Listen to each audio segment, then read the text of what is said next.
ધારીના જલાળામાં યુવક પર હુમલાનો મામલો 2 દિવસ પહેલા નિકુંજ જયસુખભાઈ મોણપરા નામના વ્યક્તિ પર પાઇપ વડે જીવલેણ હુમલો થયો હતો. આ હુમલામાં માથાના ભાગે ગંભીર ઈજાઓ પહોંચી હોવાથી હોસ્પિટલમાં સારવાર દરમિયાન તેમનું મોત નીપજ્યું હતું. નિકુંજ મોણપરાનું મોત થતાનો મામલો હત્યામાં પલટાયો. જલાળા પંથકમાં ચકચાર મચી જવા પામી છે. મૃતક નિકુંજના મિત્રના ભાઈઓ વચ્ચે મિલકત વિવાદમાં સમાધાન કરવા જતાં સારું નહીં લાગતા આરોપી દ્વારા હુમલો કર્યો હતો. આરોપી ભાવેશ ધીરુભાઈ હિરપરા સામે હત્યાનો ગુનો નોંધાયો છે. અમરેલી એલસીબી ટીમ દ્વારા આરોપીની ધરપકડ કરી કાર્યવાહી હાથ ધરવામાં આવી છે.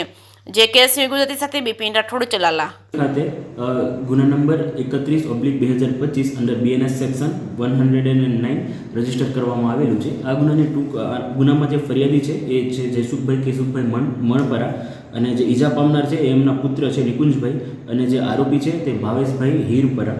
આ ગુનાની ટૂંક વિગત એવી છે કે જે નિકુંજભાઈ જે છે એ અમને જે આરોપી છે એમના ભાઈ જોડે સાબરકુંડલા ખાતે એમના જે જમીનનો મિલકતનો વિવાદ ચાલતો હતો તેના સમાધાન માટે ગયેલા અને આ બાબતે જે આરોપી છે એમને ખોટું લાગી આવતા એમને જે ઈજા પામનાર છે એમને મોબાઈલ પર બોલાવી ગાળાગાળી કરી અને પોતાના હાથમાં રહેલો લોખંડનો જે પાઇપ હતો એ એમને માથાના ભાગ પર મારી અને હેમરેજને ક્રિએટ કરેલું છે. જે ખાતે જે એફઆઈઆર છે એ રજીસ્ટર કરવામાં આવી છે.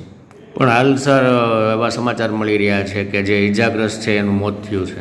હા, ઈજાગ્રસ્ત છે એમનું મોત થયેલું છે અને કોઇન્સિડન્સ ફર્ધર આનામાં જે મર્ડરના જે સેક્શન છે એ એડ કરવામાં આરોપી ઝડપાઈ ગયો છે. આરોપી ઝડપાઈ ગયેલો છે.